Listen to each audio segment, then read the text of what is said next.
Section 1. Food for thought. Something that's really fascinating, to me at least, is that we use words, we bandy words around, and we often only have a vague idea of what they actually mean. And we think, well, we use them, they fit into the sentence, it seems to be all right. But there is really nothing or very little that is more fascinating than going into the background of words that we use every day. Now, let's take household words, for example. Ammonia, for instance. Now, this seems like a pretty common item. It sounds like a reasonably scientific name, but its history goes back over 3,000 years, that term.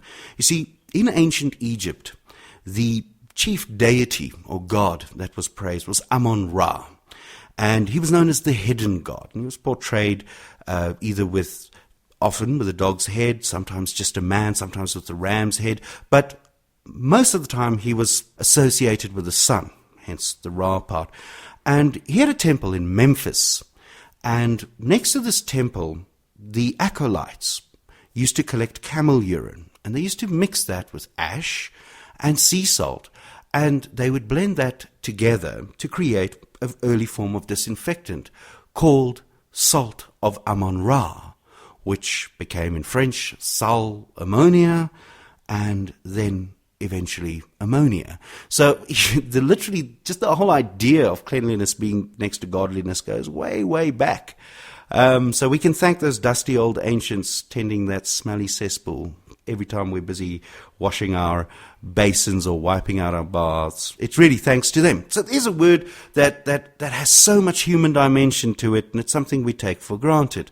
Another word that comes up often, and not just at the end of the month, is salary. Now, salary dates all the way back to the Roman Empire, where the soldiers or the legionnaires were paid in bags of salt, because salt was an incredibly valuable commodity. And naturally, you must understand, this was before refrigeration, so salt served many purposes in terms of the preservation of food and not just for flavoring. And the little bag of salt that they got was called a salarium. It's where we get the word saline from, and that is where the word salary originates from. So you really have to earn your pound of salt.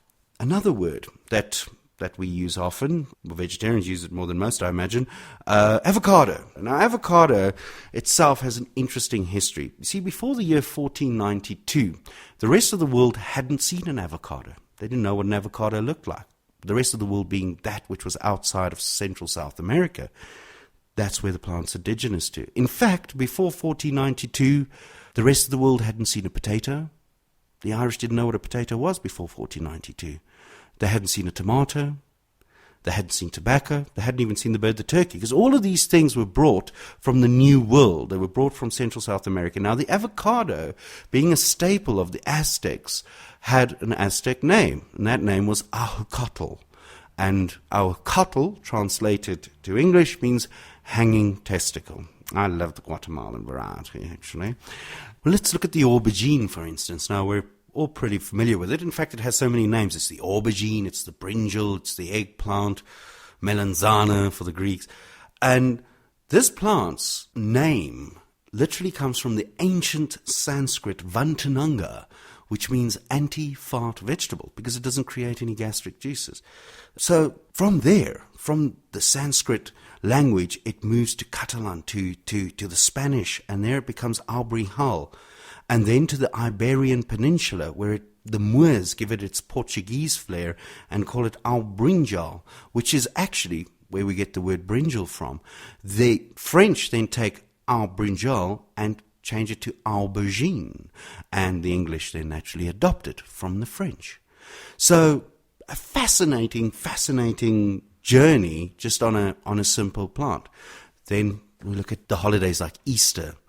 You know, we all very familiar that it's a religious holiday, and that it deals with the Passover and it deals with the resurrection, but very few of us are actually familiar with where the word Easter comes from. And the origination of the word is actually from the Roman goddess Ustre, and she was the goddess of fertility. And basically, the festival is a venal festival. It celebrates spring. It actually celebrates not only the resurrection of Christ, but the resurrection of the earth after its slumber in winter. And it's from Oestré that we also get the word estrogen. She's the fundamental female godhead. So isn't this just amazing? I mean, we take words that we know, we explore them, and we see that there is so much more happening behind the scenes. Let's take words that normally to us are jovial and that we say with flagrant disregard for the fact that some people might be offended. One of the most interesting examples of this is Hip Hooray. I mean, we shouted at birthdays and all sorts of parties. In fact, the Australians shouted as a goodbye, interestingly enough. But this word itself has a very dark origin. You see, it started off when the German knights headed up Jew hunts in the Middle Ages. They would shout hip hip hurrah. And this hip hip hurrah was a notoricon for Hierosolima est perdita, which means we are on the road to paradise, the infidel will burn. And then they would go off and cut Jews' heads off, which is not a nice thing by any standard. And so naturally you wouldn't hear it at a Jewish birthday party, and you would certainly be making a gross faux pas if you wished them well in that way. So it's very important to know these kind of things. Now let's take a look at words that traveled through aeons and aeons. Take the word alcohol, for instance. Now, this also has a peculiar origin. I mean, how it starts off is alcohol basically gets invented in China, or the distilled form of alcohol gets invented in China, and they take their rice wine and they boil it up in the sake, basically, and they create a drink called sochu.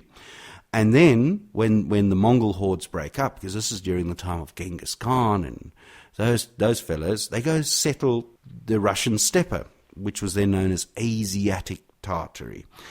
Well, rice paddies aren't growing very well in Russia, so they've got to use what is available. And what's available? Their mare's milk. So they take this mare's milk, they ferment it, they boil it up, distill it, and create the first araks. Araks today, thankfully, are not made from mare's milk, they're made from palm oils. But an interesting thing is that the word arak also means sweat in certain Arabic languages, so I won't be drinking any of it anytime soon. Then something interesting happens. Arabs enter the scene and they get onto this process of distillation, but because of Muslim law, they're not allowed to drink alcohol or this distillate, and because the word alcohol didn't exist then. So what they do is they use this process of distillation to make perfumes and cosmetics. Now, in fact, the word perfume comes from parfumare. It's the same root word as fume. It relates to the smoke made by this distilling apparatus. The thing that they're most famous for is a black eyeliner that they created. They took powdered antimony, mixed it with this resinous distillate, sort of a stay fast, I imagine, for the ancient world. And the name for this black eyeliner was al-kuhul, from coal. That's literally where it came from. It still lives up to its name. I've been to a couple of pubs and I see the guys walking out with black eyes, and I'm going, still an eyeliner. I don't know if I like the application, but it's still an eyeliner. So there's a word that, you know, it's almost ironic in its origins, because the very people who aren't allowed to drink it are the ones who gave us the name for it. Another word with a very fascinating history, sticking to the alcohol topic, is whiskey. Now, basically, whiskey comes from the ancient Gallic term ishkibaha, which means the water of life. You see, what happened was there was these monks and they went over to Rome and they picked up the art of distillation and they took it back to Ireland with them, and they had this process of distillation, and one day one of these monks decided to boil up beer. And that was actually the birth of whiskey, because that's fundamentally what whiskey is boiled up or distilled beer. And they thought they discovered the fifth element.